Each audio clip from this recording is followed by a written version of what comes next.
grave para hablar de este tema. Me da mucho gusto saludar a un gran periodista, ahora un gran periodista independiente, pero que durante muchos años ha estado en los medios de comunicación del tingo al tango, ha sido un gran corresponsal de guerra y hoy lucha con nosotros en esta trinchera de la independencia por la verdad con justicia. Y por supuesto que me refiero al queridísimo Jaime Hernández. Jaime, bienvenido a este que es tu espacio, esta que es tu familia y de la que te hemos extrañado mucho. ¿Cómo estás? ¿Cómo estás, querido Toño? Aquí listo para que tú me digas, ¿para qué soy bueno? Pues para hablar de tu amiga Denise Dresser,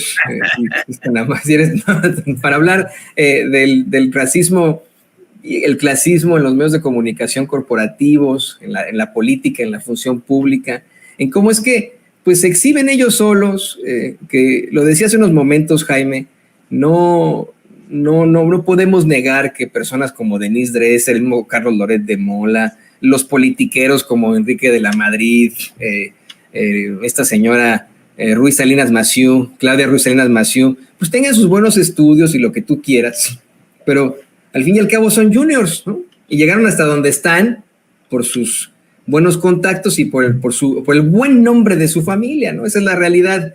Y cuando llegan a esos puestos de poder, así es como nos golpean a los mexicanos, que somos el común denominador. Bueno, los mexicanos como tú y como yo, que pintamos la raza cósmica, ¿no?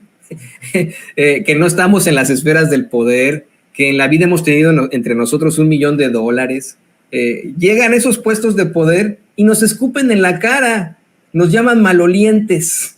En el momento en el que por fin llega una persona que ha estado en el pueblo, que proviene del pueblo, que es hija de un albañil, de un trabajador de la construcción, de una mujer que se dedicaba a la costura, una maestra de grupo.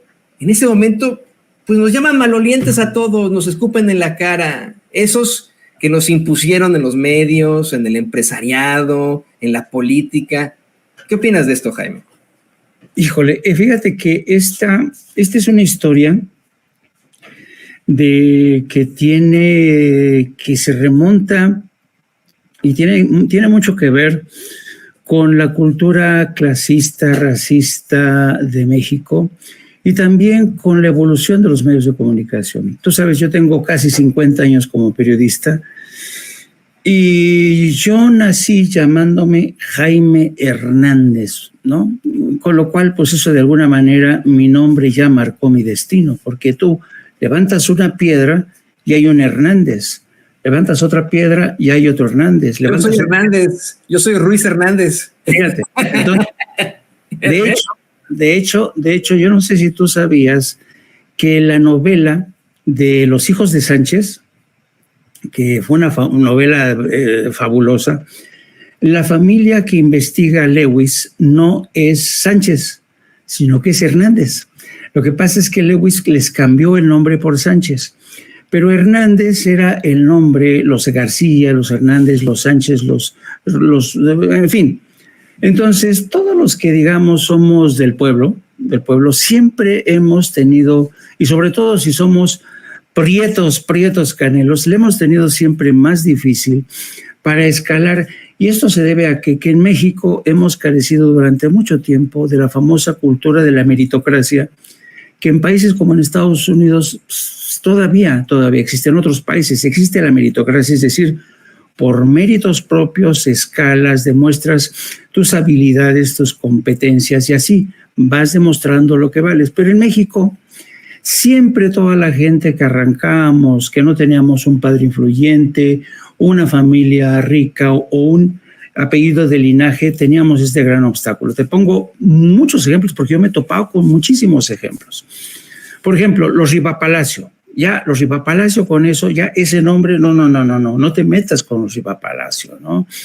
Y todos los apellidos extranjeros, los Dresser, los Merker, todos estos apellidos ya es un plus, ¿no? Tienen una ventaja de salida, ¿no?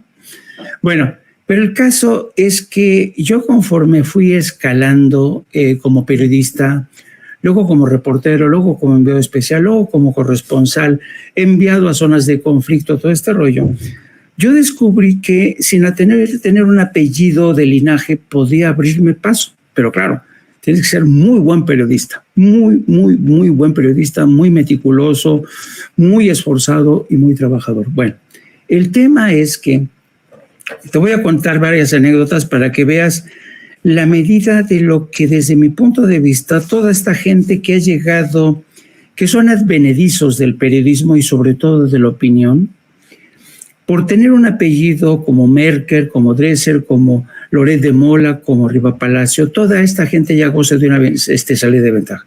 Yo me acuerdo muy mucho que cuando yo empezaba a cubrir conflictos, por ejemplo, cuando estaba en Beirut o cuando estaba en Oriente Medio cubriendo la guerra del Golfo, cuando estaba en Yugoslavia cubriendo, yo mandaba reportes puntuales de todo lo que estaba ocurriendo, pero trabajaba para varios medios, mexicanos y europeos.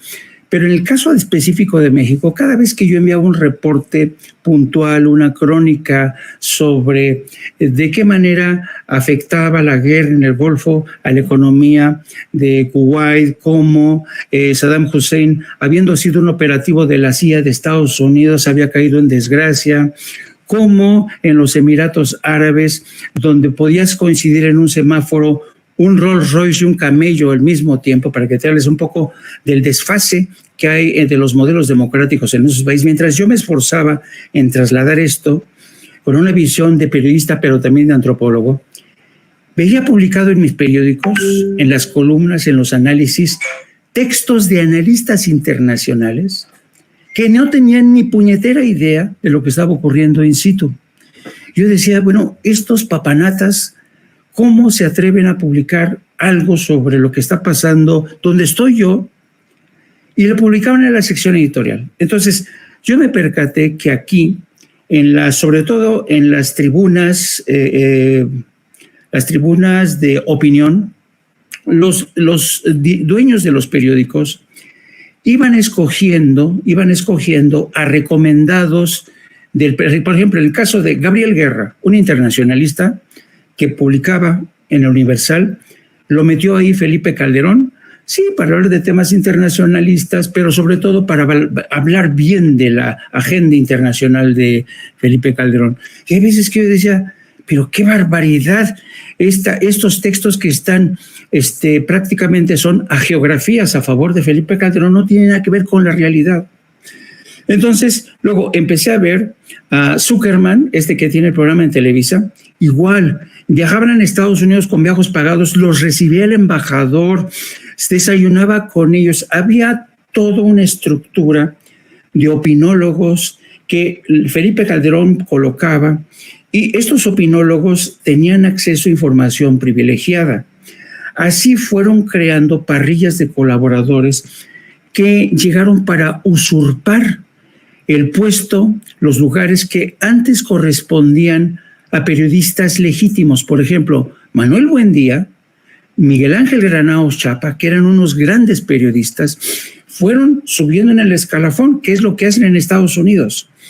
Empiezas como reportero, periodista, y con el paso del tiempo te conviertes en columnista, ya cuando eres el grand reporter, ¿no? Pero en México no, llegaron los advenedizos que colocaban o Enrique Peña Nieto o Felipe Calderón, el caso de Paula Ordorica, que metió así Enrique Peña Nieto, y cuando escribía columnas, Ordorica, me acuerdo una vez que yo como a las 6 de la mañana en Washington me despierta un analista muy respetado de Georgetown University, me dice, oye, Jaime, ¿tú conoces a una tal Ana Paula Ordorica? Le digo, sí, sé que escribe en el Excelsior, tenía una columna en el Excelsior. Es que fíjate que tengo un problema. Le digo, ¿cuál es tu problema? Que se fusiló párrafos enteros de un texto mío sin darme crédito. No. No. Entonces, para que veas cómo estos opinadores que los incrustan el poder político, hay muchos de ellos. No voy a dar más nombres porque la verdad es que, pero por ejemplo, hay un columnista que desde siempre le debió muchos favores a Enrique Peña Nieto. Al morir su hermano de este personaje y quedarse viuda su cuñada, Enrique Peña Nieto les regaló una casa en el Estado de México. Pregúntame, este colaborador, este columnista que sigue publicando, ¿iba a escribir alguna vez contra Peña Nieto? Pues no. Entonces, perdón que te interrumpa, es el mismo caso con Erubiel Ávila, que no sé si te acuerdas tú que en tiempos de Erubiel Ávila no había corresponsal que no quisiera ser parte de la fuente, porque en las fiestas de Navidad regalaban coches, relojes y etcétera. Era un puesto peleadísimo cubrir la fuente del gobernador en el Estado de México, ¿no? Sí,